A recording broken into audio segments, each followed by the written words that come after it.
Tapi yang paling pokok, karena sudah melihat semua anak-anak cucunya ada kayak gini, syukuri setiap hari dan doa.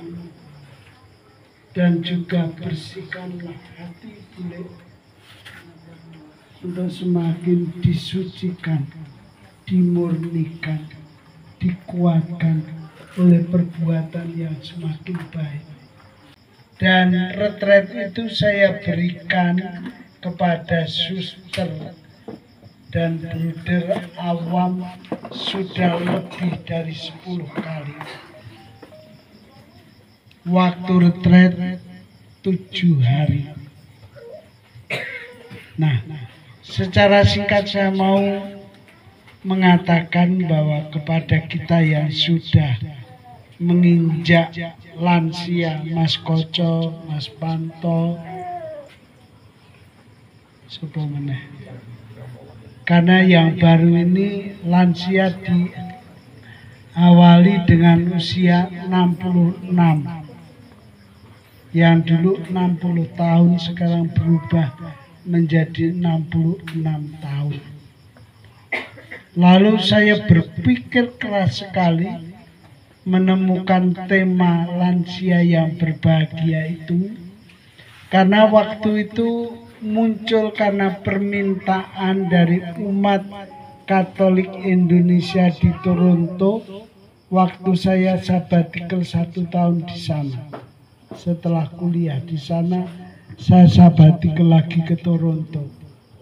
Lalu mereka yang sudah menginjak usia 50-an tahun ke atas minta oleh-oleh.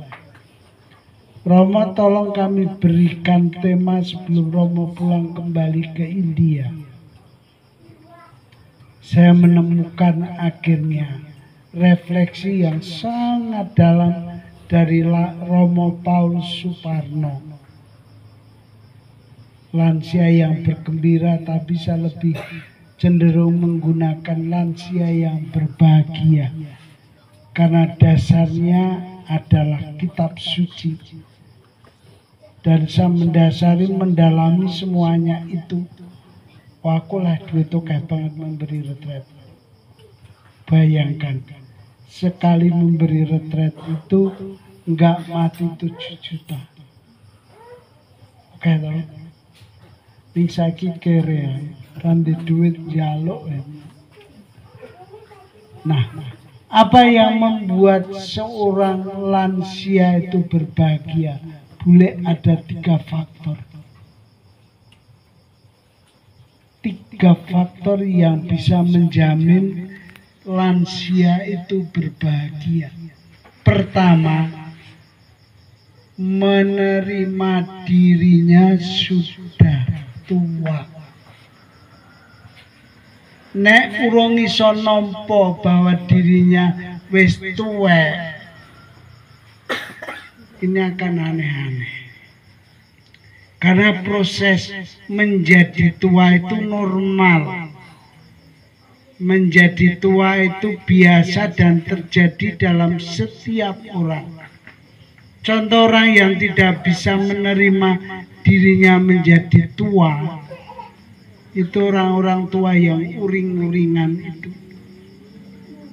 Yang senenge maca sak geleme dhewe, dadi kayak nggak mau tua, dipanggil simbah nggak mau, dipanggil bude nggak mau, aku ki jenom tuwe ono. Itu pertama, berani menerima kenyataan bahwa dirinya sudah tua. Mas Panto itu juga tua itu.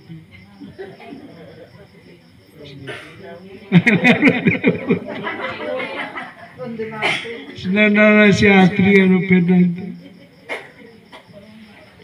Jadi kenyataan menerima bahwa dirinya sudah tua dengan tulus ikhlas dan rendah hati.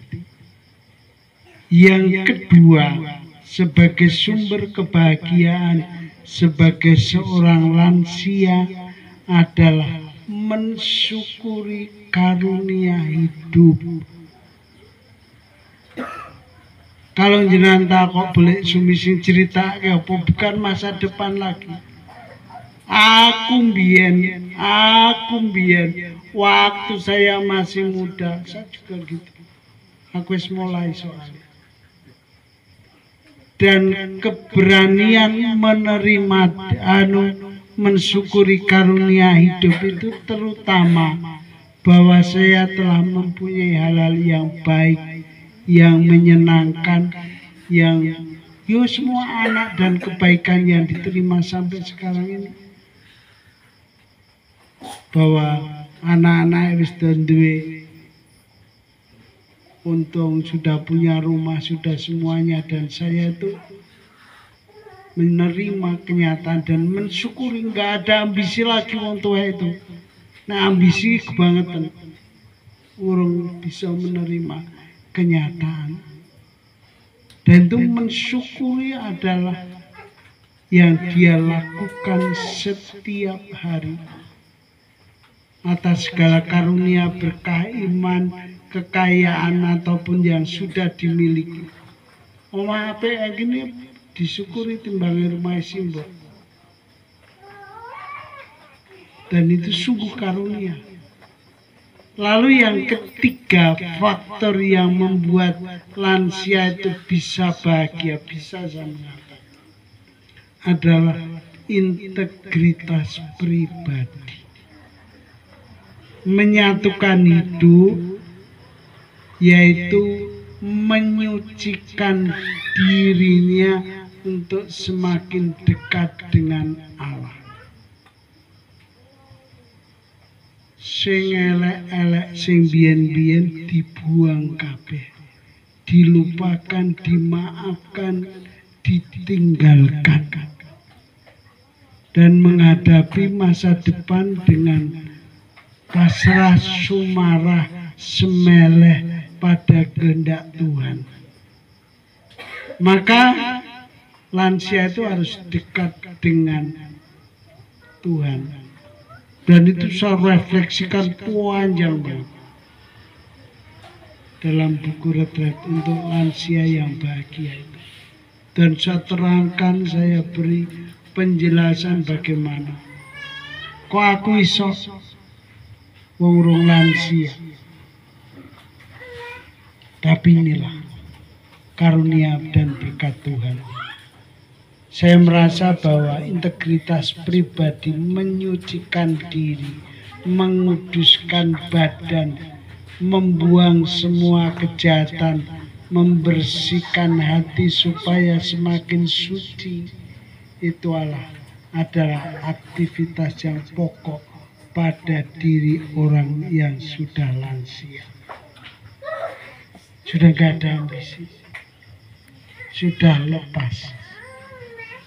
Maka kalau Bapak Ibu melihat saya sudah 3 tahun kayak gini ini, sebenarnya puncak refleksi saya di mana? Saya itu sudah pasrah, sumarah, semeleh pada kehendak Tuhan. Kalau saya mati, saya siap.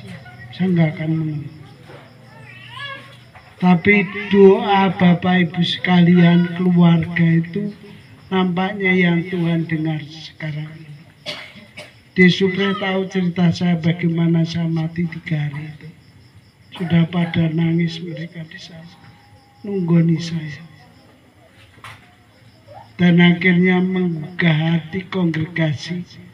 Sampai hari ini saya diberi take giver atau perawat, bayarnya larang sebulan tuh yuto.